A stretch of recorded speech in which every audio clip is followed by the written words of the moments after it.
ඊළඟ ප්‍රධාන පරිච්ඡේදය තමයි දෛවාංකය. මම සියලු ඇප් ඩිලීට් කරා. නෝමෝ ඉමෝ. අනාගත වාක්‍යනේ අනාවැකි කියන්නේ දැන් අද ගොඩක් අය අනාවැකි කියලා කියන්නේ වැකි අනනවා. අනලා කියනකොට මොකක් හරි එකක් හරියනවා. භයානක දුම්රිය අනතුරක් වෙනවා කිව්වොත් කොහොමත් අවුරුද්දකට එකක් දෙකක් වෙනවනේ ඉතින්. 1848 පෙබරවාරි 4 වෙනිදා ඔන්න අපේ ශ්‍රී ලංකාවේ එන උපන් දිනේ වෙන්නේ 4 වෙනිදා දවසක් බාදයි. රටට බාදයි. එකතු කරලා බැලුවාම 1948 පෙබරවාරි 4 වෙනිදා ටෝටල් එක එන්නේ 28යි.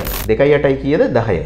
10 කියන්නේ 1යි. ඒතර ශ්‍රී ලංකාවේ දෛවය එක ගමන බාධා. හැබැයි යටපත් කරන්න බැරි දෛවයක් අපේ මව් රටට මගේ උතුම් මව් භූමියට තියෙනවා. ඒ දවස අපේ රටේ උපන් දිනය කියලා මම පිළිගන්නේ නැහැ. මොකද හේතුව නිදහස් දිනය කියලා පිළිගන්නෙත් නැහැ. මම කවදාවත් පෙබරවාරි 4 වෙනිදාට කොඩියක් විශ්වලා නැහැ. පිළිගන්නේ නැහැ මම පෙබරවාරි 4. අපිට දවසක් තියෙනවා පිළිගන්න. ඒ තමයි 1972 මැයි 22. අපි ජනරජයක් බවට පත් වූ දිනේ. අන්න අපේ නියම උපත. බරපතල ප්‍රකාශයක් කරලා එනවා ඔබතුමා. මොකක්ද මේ පෙබරවාරි 4 වෙනිදා පිළිගන්නේ නැහැ කියන එක. ඔබතුමා ඉතා වගකීමෙන් මේ ප්‍රකාශය කරන්නටත් ඕනේ. පිළිගන්නේ නැහැ කියන එක පෙබරවාරි 4 පිළිගන්නේ නැහැ කියන එක මම ඔප්පු කරානේ. ඕන කෙනෙක් මාත් එක්ක තර්ක කරන්න මේක. පෙබරවාරි 4 පිළිගන්නේ නැත්te ඒක ඩොමිනියන් තත්ත්වයක්. මම නීතිඥයෙක් විදියට මට මේ කරුණ දැක්වීමේ පූර්ණ අයිතිය තියෙනවා. රටම මුළු රටම සැමරුවත් තනි මම සමරන්න නැතුව ඉන්නවා එච්චරයි. එතකොට ඒ උපතත් එක්ක ගත්තොත් කොහොමද අපේ රටේ අනාගතය? ඒත් වෙනසක් වෙලා නැහැනේ. ඒත් මැයි 22 නේ 2යි 2යි 4යිනේ. ආයි 4ටම. ආයි 4ටම ආව විතරක් නෙමෙයි අරුම බුදුම දේ 72 මැයි 22 එකතු කරලා බැලුවම නැවත එන්නේ 28යි. අනාවැකි කියන්න බෑ. මම අයි තුන්වෙනි පාටක් කියනවා දවසේ. රටක් ගැන අනාවැකි කියන්න බෑ. මොකකින්වත් මේ මගේ මව් රට සුන්නත් දූලි කරන්න පරාද කරන්න බෑ අවසාන වශයෙන්.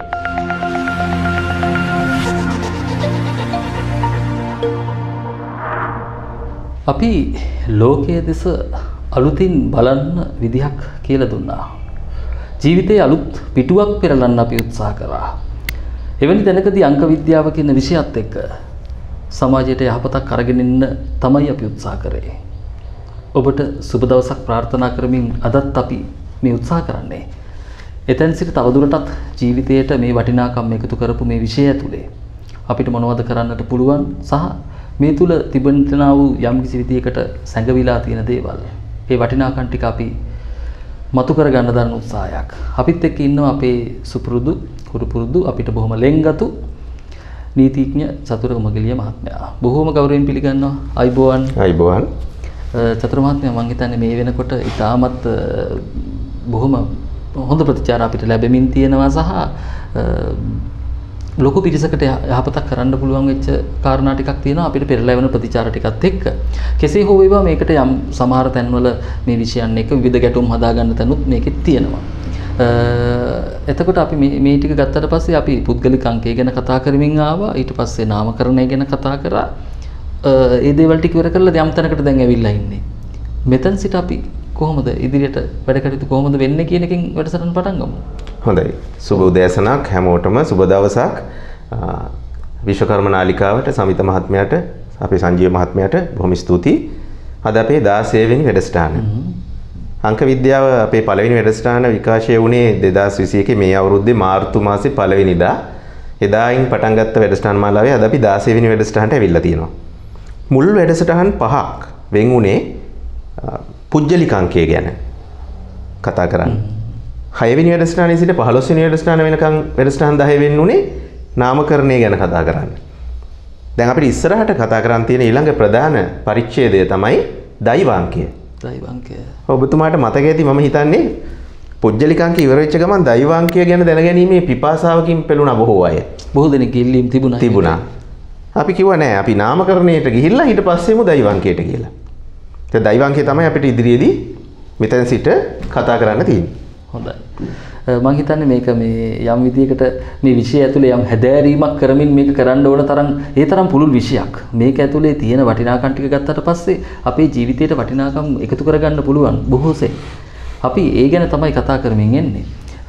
එතකොට මේ යම් විදියකට ගත්තට පස්සේ මේ අපි මේ මෙතෙක් පසු කරගෙන ආපු කාර්ය ටික අරගෙන බලුවොත් අපිට මතුවන ගැටලු සාගත තැන් මොනවා හරි තියෙනවද ඔබතුමාට මේ යම් ගනුදෙනුවක් හදාගෙන යනකොට ප්‍රේක්ෂකයා අතරේ ඔබත් එක්ක මේ ගනුදෙනුව කොහොමද කියන එක? ඔව්. සම්බන්ධතාව කොහොමද ඇති වුනේ? එතන යම් ගැටලු තියෙනවද? ওই ටිකක් ගැන කතා කරොත්. සම්බන්ධතාවය මම හිතන්නේ බොහොම හොඳයි. විශිෂ්ට සාමාර්ථයක් දෙන්න පුළුවන් අපේ වැඩසටහනට අපි සතුටු වෙන්න පුළුවන්. විශිෂ්ට සාමාර්ථයක් කියන්නේ 75ට වඩා ලකුණුනේ. පැහැදිලිවම. 90ක් 95ක්ම දෙනා මේක අහන අය. දැන් අපි මෙතන මොනවා කිව්වත් අහන අයනේ ඒක තීරණය කරන්නේ. 90ක් 95ක් දෙනා ඊටාම හොඳ ප්‍රතිචාර දැක්වුවා. අපෙන් ජීවිත විග්‍රහය ගත්තු අය, පාඨමාලාවට සම්බන්ධ වෙච්ච අය ගොඩාක් 90ක් 95කට එහා බොහොම ඊටාම සතුටටපත් වුණා. අපිට ලොකු සේවයක් කරන්න ලැබුණා. ඉදිරියටත් අපි මේ සේවය කරමින් යනවා.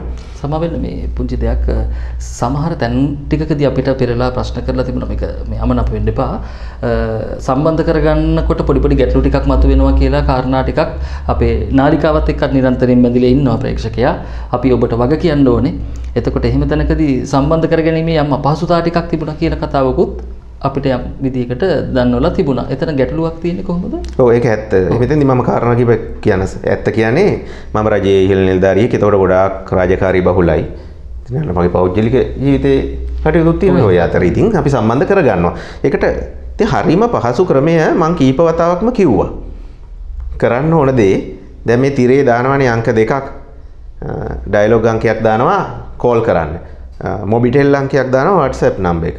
එතකොට කරන්න ඕනේ කෙනෙක්ට මාව සම්බන්ධ කරගන්න තියෙන හොඳම පහසුම විදිහ තමයි තමන්ගේ නමයි උපන්දිනයයි දැනගත යුතු කාරණාව ඉතා කෙටියෙන් WhatsApp පණිවිඩයක් තියෙන එක. මම හිතන්නේ ඔබතුමා නිතරම කියන කතාවක් මේක. පණිවිඩය දීලා තියෙනවා. අනිවාර්යෙන් WhatsApp පණිවිඩයක් තිබ්බොත් නම් දින 2-3ක් ඇතුළත මම කතා කරනවාමයි.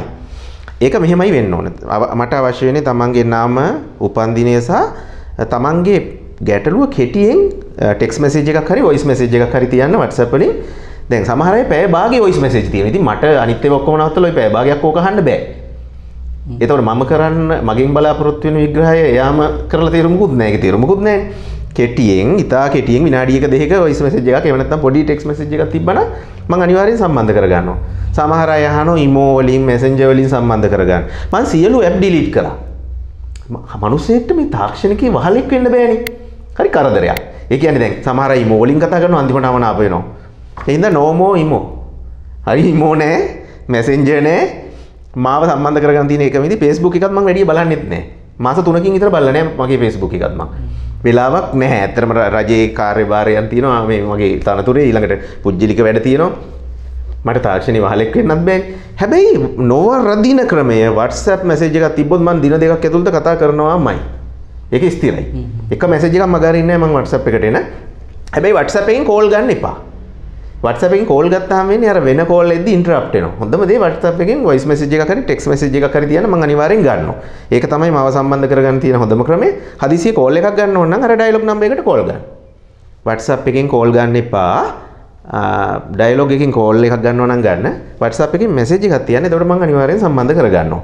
ඒක එහෙමයි. කවුරුහරි කෙනෙක් වැරදිලා හරි අපි දකිනවා ඕනතරම් මේ සමාජයේ ඉන්නවා මේ ස්මාර්ට් ජංගම දුරකථන නැති පිරිස් ඕනතරම් ඉන්නවා යම් විදියකට තියෙන කෙනාට 2-3 තිබුණාට සමහර නැති පිරිස් WhatsApp කියන මේ ඒ ඇප් එක භාවිතා කරන්නේ නැති පිරිසුත් ඉන්න පුළුවන්. එහෙම කෙනෙක් වැරදිලා හරි ඔබතුමාට කතා කරොත් ඒ පණිවිඩය අරගන්න සූදානම්ද? ඒකට නිමිති වෙලාවක් තියෙනවද? ඒක නැත්නම් ඔව් දැන් ඒකට තමයි අර ඒ හින්දා තමයි අර මොබිටෙල් අංකයක් දාන්නේ. ඒකේ මගෙත් ඒකේ WhatsApp මොනවත් නැහැ. ඒකට එහෙම නෝමල් කෙටි මෙසේජ් එකක් තියන්න පුළුවන්.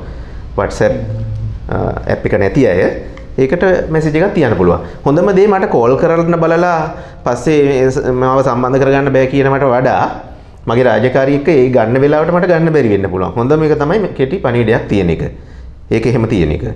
හොඳයි. මේ දේවල් අපි කතා කරන්නේ ඔබට මේ තියෙන ප්‍රශ්න ගැටලු ටිකක් තමයි අපි කතා කරමින් යන්නේ. කෙසේ හෝ මේ තරම් දේවල් අපි කරන්නේ මිනිස්යාගේ යහපත උදෙසානේ. ජීවිතයේ දිනන අපි මොනතරම් දේවල් කරත් යම් තැනකට අපි අරගෙන ඉන්න උත්සාහ කරනවා මේ මිනිසා අවදි කරන්නට. මේක ඇතුලේ මේ පැවැත්ම උදෙසා කරන්නා වූ දේවල් ටිකක් ඔබතුමා මේ ධර්ම ගැනත් කතා කරමින් යනනේ බොහෝ දෙනෙක් අපිට වටිනාකම ගැන කතා කරා. බොහොම වටින උපදේශන ටිකක් ඒ වැඩසටහන ඇතුළෙම දෙනවා කියන එක. කොහොමුණත් මේ වර්තමානයේ තියෙන මේ ව්‍යසනයන් ටික ගත්තට පස්සේ මේවත් මහා පුදුමාකාර තැනකට ඇවිල්ලා තියෙනවා. මොනතරම් අපි උත්සාහ කරලා නැගිටින්න ගත්තත් මහා ඛේදවාචක ටිකක් නිර්මාණය වෙනවා.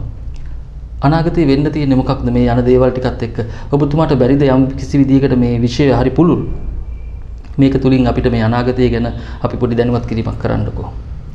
ඔව් මම හිතන්නේ ඒකට මම අනාවැකියක් කියලා කියන්න උත්සාහ කරන්නේ නැහැ.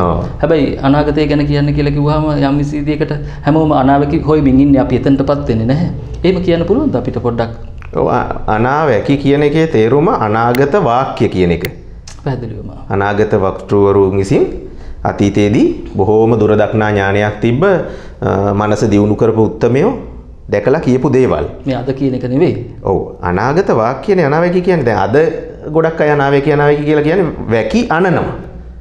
වාක්‍ය අනනවා. අනලා කියනකොට මොකක් හරි එකක් හරියනවා. දැන් ක්‍රියානතුරක් වෙනවා කිව්වොත් මේ භයානක දුම්රියානතුරක් වෙනවා කිව්වොත් කොහොමත් අවුරුද්දකට එකක් දෙකක් වෙනවනේ ඉතින්. ඕක උනහම ඒක අනාවැකියක් වෙන්නේ නැහැනේ. ඒවා කියලා අපි පටු තැනකට යන්න ඕනේ නැහැ. කෙසේ වෙතත් මගෙන් එක ප්‍රශ්නයක් අහනවා. මෙන්න මෙහෙම කතාවක්. මේ අංක විද්‍යාව හුදෙක්ම පර්සනල් පෞද්ගලිකයි. ඒ කියන්නේ පුජ්‍යලයක් ගැන තමයි මේකෙන් විග්‍රහ කරන්නේ.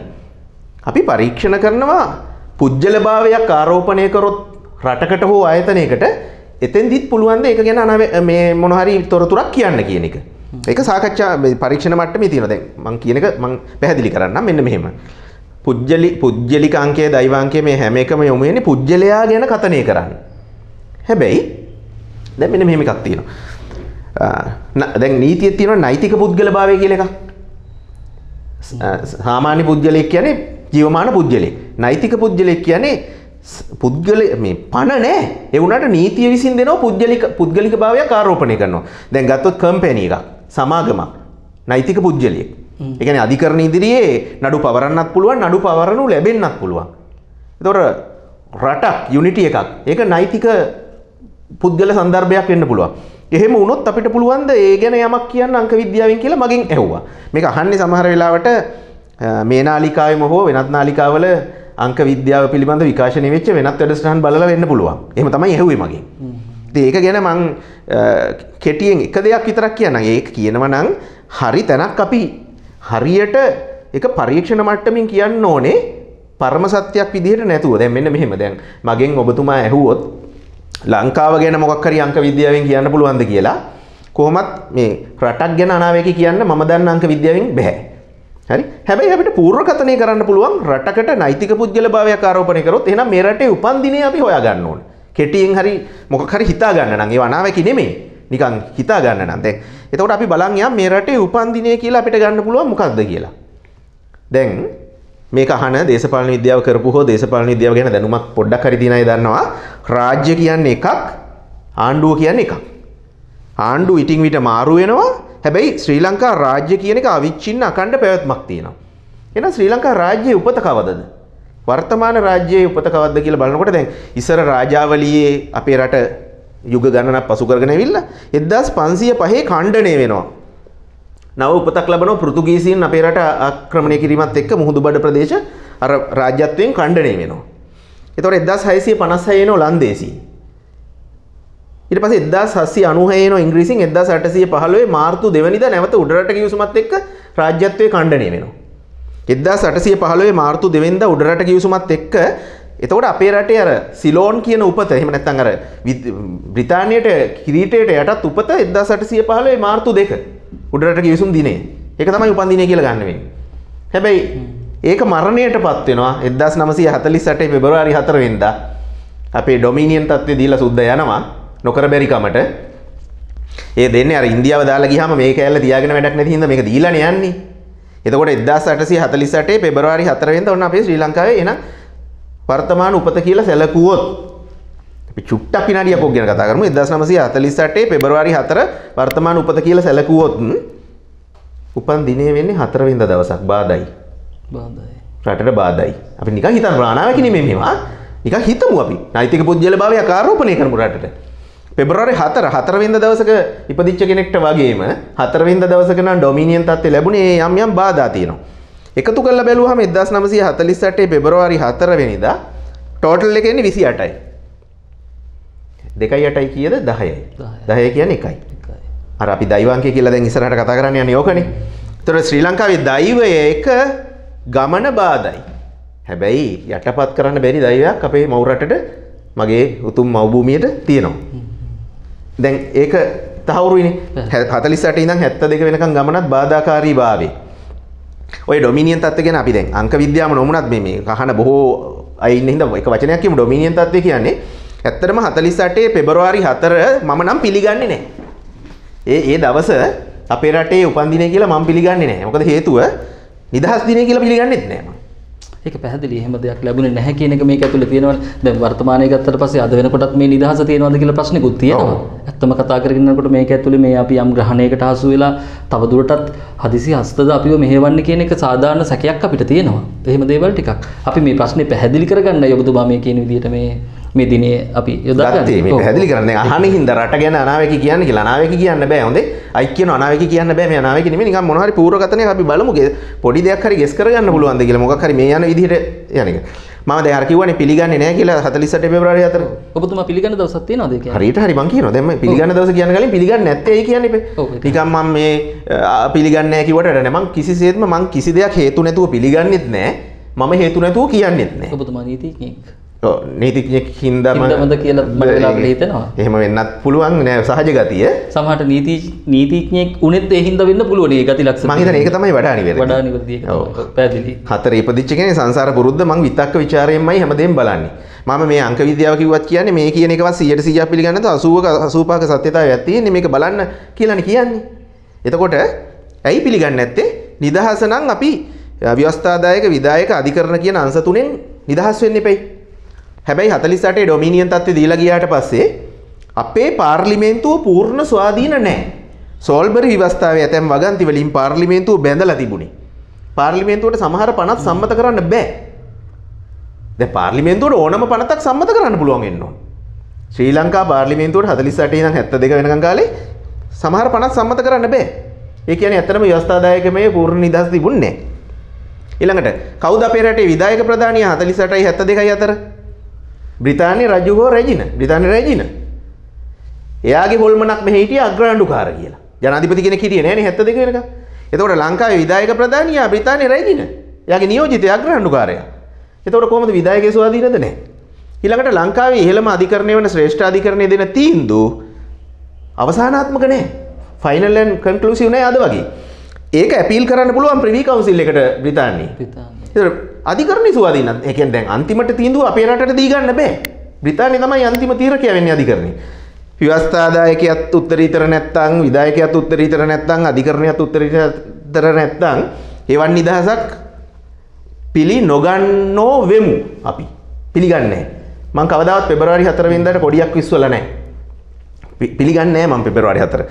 අපිට දවසක් තියෙනවා පිළිගන්න. ඒ තමයි 70 සිරිම බණ්ඩාරනායක මැතිනිය බලයට එනකොට කිව්වා අපි ජනරජයක් වෙනවා අපි මේ සම්පූර්ණ බ්‍රිතාන්‍ය කිරීටයේ මේ ඩොමිනියන් තත්ත්වය අපිට එපා අපි පූර්ණ නිදහසකට යනවා කියලා. ඒ පූර්ණ නිදහසට යන්න 70 තුනෙන් දෙකක බලයෙන් ඇවිල්ලා සිරිම මැතිනිය ව්‍යවස්ථාවක් සම්මත කරනවා. ඒක තමයි ප්‍රථම ජනරජ ආණ්ඩු ක්‍රම ව්‍යවස්ථාව. 1972 මැයි 22. ඔබතුමාට මතක ඇති අපි පොඩි කාලේ මැයි 22 ජාතික වීර දිනය කියලා සැලකුවේ රජයේ නිවාඩු දිනයක්ව පැවතියා. අපි පොඩි කාලේ මැයි 22 හැම අවුරුද්දෙම මැයි 22 නිවාඩු දවසක්. ඒ ජාතික වීර දිනය. ඇයි ජාතික වීර දිනය කිව්වේ? අපි ජනරජයක් බවට පත් වූ දිනය. අන්න අපේ නියම උපත. දැන් මෙතන ප්‍රශ්නයක් තියෙනවා. ඔබතුමා බොහොම වටින තැනකට ආවේ. හැබැයි බරපතල ප්‍රකාශයක් කරලා එනවා ඔබතුමා. මොකක්ද මේ පෙබරවාරි 4 වෙනිදා පිළිගන්නේ නැහැ කියන එක. මෙතන යම් විදියකට මේකේ ලොකු බරපතලකමකුත් තියෙනවා. රජයක් විදියට මේ අපි මේක සමස්ත රටම මහා ඉහළින් සමරනවානේ මේ කාරණය. එතකොට මේක ඇතුලේ මම දන්නේ ඔබතුමා එක මේ දේවල් ටික රැකගෙන කතා කරනවා ඇත්තේ. යම් විදියකට මේ චෝදනාව පෙරලා අපිට එවන්නට එපා. අපි මේ දේවල් කතා කරන්නේ යම් විදියකට සමාජයට මේ කාරණාව පැහැදිලි කරන්න. ඔබතුමා ඉතා වගකීමෙන් මේ ප්‍රකාශය කරන්නටත් ඕනේ. මේ පිළිගන්නේ නැහැ කියන එක පෙබරවාරි 4 පිළිගන්නේ නැහැ කියන එක මම ඔප්පු කරානේ. ඕන කෙනෙක් මාත් එක්ක තර්ක කරන්න මේක. එතන ගැටලුවක් නැහැ කියලා කියන්නේ. පෙබරවාරි 4 පිළිගන්නේ නැත්තේ ඒක ඩොමිනියන් තත්ත්වයක්. මම නීතිඥයෙක් විදියට මට ඒ කරුණ දැක්වීමේ පූර්ණ අයිතිය තියෙනවා. එතකොට රටක් විදියට මේ සමරන්නේ ඒක ඉතින් අපිට ඒක මට අදාළ නැහැ. මම රටම මුළු රටම සැමරුවත් තනි මම සමරන්නේ නැතුව ඉන්නවා එච්චරයි. රටමද ලෝකෙමද කියන එක මට අදාළ නැහැ. හැබැයි මම තර්කානුකූලවයි මේ දේ මත ඉන්නේ. අපිට අපේ දේ අගේ නැතුව පෙබරවාරි 4 අපි මොකද්ද සමරන්නේ දුන්න ඩොමිනියන් තත්ත්වය. දැන් මම පැහැදිලිව ඔප්පු කරා මේක කාටවත් බොරුයි කියලා කියන්න බෑ. ව්‍යවස්ථාදායකයේ පූර්ණ ස්වාධීන වුණේ නැහැ. සෝල්බරි ව්‍යවස්ථාව අනුව. විධායකයේ පූර්ණ ස්වාධීන වුණේ නැහැ. අධිකරණයේ පූර්ණ ස්වාධීන වුණේ නැහැ. ඒ තුන ස්වාධීන නැත්තම් ඒ තුන තමයි රටේ පාලන ආයතන තුන. පාලන ආයතන තුන උත්තරීතර නොවන කල්හි ඒ ව්‍යවස්ථාව කෙසේද උත්තරීතර වෙන්නේ? මේක මෙහෙමනේ. කෝල්බ්‍රූක්, ඩොනමෝර්, මැනින්, මැකලම්, සෝල්බරි පරදේශක්කාරීන්ගේ ව්‍යවස්ථා පහකින් අපි පාලනය වුණ රටක්. ඒක ඛණ්ඩනය කරලා ඕගොල්ලන්ගේ ව්‍යවස්ථාව අපිට එපා කියලා අපේම ව්‍යවස්ථාවක් හදාගත්තේ 72 මේ 22. ඒ තමයි ඒක වටිනවා කියන්නේ. ඒකනේ ඉතින් අපි ඒනේ අපේ උපත. එතකොට ඒ උපතත් එක්ක ගත්තොත් කොහොමද අපේ රටේ අනාගතය? ඒත් වෙනසක් වෙලා නැහැ නේ. ඒකනේ සමිත් මහත්තයා. ඒත් මේ 22නේ 2යි 2යි 4යිනේ. ආයි 4ටම. ආයිත් 4ටම ආව විතරක් නෙමෙයි අරුම පුදුම දේ 72 මේ 22 එකතු කරලා බැලුවම නැවත එන්නේ 28යි. අරකම තමයි වෙලා තියෙන්නේ. ඒ කියන්නේ 28යි කියන්නේ 2යි 8යි 10යි ඒ කියන්නේ 1යි. 48 පෙබරවාරි 4 යම්සේද ඒ දිනේ බලය එවන්ම බලය තියෙන දිනයක තමයි 72 මේ 22 උදා වෙන්නේ. එදා තමයි අපි ජනරජයක් වෙන්නේ. එතකොට ඒ වුණත් එහෙනම් දැන් අපිට හිතන්න පුළුවන් බාධා තියෙනවා 72කින් පස්සෙත් අපිට. ඒක දැන් ඔප්පු වෙලා ඉවරයිනේ බාධා මැද්දනේ මේ යන්නේ. හැබැයි දෛවය ප්‍රබලයි. අපි නිකන් මේ අනාවැකි නෙමෙයි. අනාවැකි කියන්න බෑ. මම අයි තුන්වෙනි පාටක් කියනවා දවසේ. රටක් ගැන අනාවැකි කියන්න බෑ අංක විදිය. හැබැයි රටට නෛතික පුද්ගලභාවයක් ආරෝපණය කරොත් රටේ උපන් දිනේ හොයාගෙන යම් අදහසක් හිතා ගන්න පුළුවන්. එතකොට හැබැයි මොකකින්වත් මේ මගේ මවුරට සුන්නත් දූලි කරන්න පරාද කරන්න බෑ අවසාන වශයෙන්. ඒකනේ 2009 මැයි 19 වෙනිදා අච්චර ගමනක් ගියපු LTT සංවිධානයේ අවසානයේ සිද්ධ වෙන්නේ. හැබැයි LTT සංවිධානයේ බිහි වුණේ ඇයි අපේ කාගේ වැරදිද ඒවත් අපි හිතන්න ඕනේ. සියලු ජාතීන්ට සාධාරණයක් වෙන්න ඕනේ. ඒ ඔක්කොම දේවල් හිතීමට යටත්ව කෙසේ නමුත් ත්‍රස්තවාදී සංවිධානයකට මේ රටේ බලය අල්ලන්න කවදාවත් බැහැ කියන එක ඔප්පු වුණා. දෛවය එක අපේ මතක තියාගන්න. දෛවය එක දෛවාංකය එක. හැබැයි මේ යන්න වෙන්නේ මේ ගමන පුරා බාධා. ඉඳා 48 පෙබරවාරි 4ත් බාධායි 72 මේ 22ත් බාධායි කියලා අපිට දල වශයෙන් හිතා ගන්න පුළුවන්. බාධා වුණාට ජයග්‍රහණය තියෙනවා කියලාත් හිතා ගන්න පුළුවන්. මම කියන්නේ අපිට අපේ දේ වැදගත් නම් 72 මේ 22 අපේ ප්‍රථම ජන රජ ව්‍යවස්ථාව. ජේ.ආර්. ජයවර්ධන මහත්තයා 77 බලයටපත් වෙනවා 6/5 බලයෙන්. ඊට පස්සේ ඒ පළවෙනි ජන රජ ව්‍යවස්ථාව අයින් කරලා 78 සැප්තැම්බර් හදා ගන්නවා දෙවන ජන රජ ආණ්ඩුක්‍රම ව්‍යවස්ථාව. අද දක්වා අපි පාලනය වෙන්නේ සංශෝධන 20ක් එක්ක ඒ දෙවනි ජන රජ ආණ්ඩුක්‍රම ව්‍යවස්ථාවෙන්. එහෙනම් අපේ ඇත්ත උපත වෙන්න ඕනේ 72 මේ 22. ඒක මගේ වගකීම විශ්වකර්ම නාලිකාව නෙමෙයි මම කියන්නේ. අපි ඔබට ඉතා පැහැදිලිව කියනවා යම් විදියකට මේ දේවල් අපි අපේ සම්පත්දායකින් විවිධ මත ඉදිරිපත් කරනවා. ඒ සියල්ල එතුමන්ලා සතුයි. අපි මේ පාලම හදනවා ඔබට මේ පණිවිඩය අරගෙන එන්නට. එතන අපේ මාධ්‍ය වගකීම අපි තේරුම් අරගන්නවා. මේ දේවල් එක්ක අපි එකක වෙන තැන් නොවන තැන් බොහෝ තියෙනවා. හැබැයි මේ ඉතා වටිනා තැනක් ඔබතුමා මතු කරේ. සමහර කෙනෙක් මේවා කතා කරන්න බය වෙන්නත් පුළුවනි. සමහර පුද්ගලයෝ මේවා හංගගෙන කතා කරනවා. සමහර අය බය නැතුව ඉදිරියට ඇවිල්ලා කතා කරනවා. ඔවුන් කවුද කියන එකත් ඔබ තේරුම් අරගන්න. එසේ වුවම ඔබතුමා මෙතනටත් ආපු හින්දා මේ නාමකරණයත් හරි වැදගත් නේද? එතකොට දැන් අපි උපත ගැනත් කතා කරේ හින්දා මේ දේවල් ටික ඇතුලේ එහෙම යම් තැනක පරීක්ෂා කරලා තියෙනවද? ඔව් අපි එහෙම ශ්‍රී ලංකා ප්‍රජාතාන්ත්‍රික සමාජවාදී ජනරජය. ඒ දිගටමද ගන්න නැත්නම් ශ්‍රී ලංකාව කියන එකද ගන්න? ෂෝට් කරලා ගන්න පුළුවන් එක්තරා තැනකදී පොදු නෛතික අර්ථයකට ගන්නකොට එහෙම ගන්න බෑ. අපි ඒ ගැන වෙන දවසක කතා කරමු. මට කියන්න තව පණිවිඩ කීපෙකුත් තියෙනත් නිසා. ඒක තමයි. අපි ඊළඟ කාරණේට ඔබතුමා ඉක්මනින් කතා කරන්න ඕන කාරණය. ඔව් දැන් කරුණු දෙකක් තියෙනවා. මේක හරි වැදගත් කාරණයක් තියෙනවා. අපි අද මේ වැඩසටහන විකාශනය වෙන්නේ 2021 අගෝස්තු 1 වෙනිදා.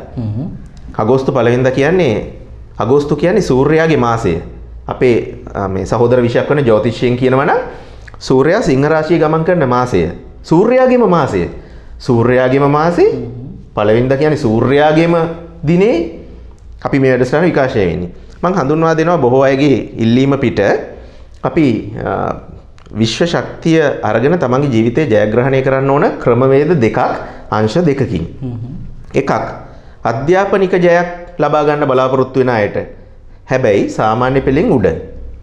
මේක මොකද තමන් කළ යුතු අභ්‍යාසයක් තියෙනවා. ඒ නිසා සාමාන්‍ය පෙළෙන් උඩ සාමාන්‍ය පෙළ උසස් පෙළ විශ්වවිද්‍යාලය හෝ වෙනත් තරඟ විභාගයක් කරන අයට ඕනම කෙනෙක්ට හෝ ක්‍රීඩා ජයග්‍රහණ ඒ වගේ අධ්‍යාපනික පැත්තේ ඕනෑම ජයග්‍රහණයක් සඳහා විදුනැන කියලා ක්‍රමවේදයක්.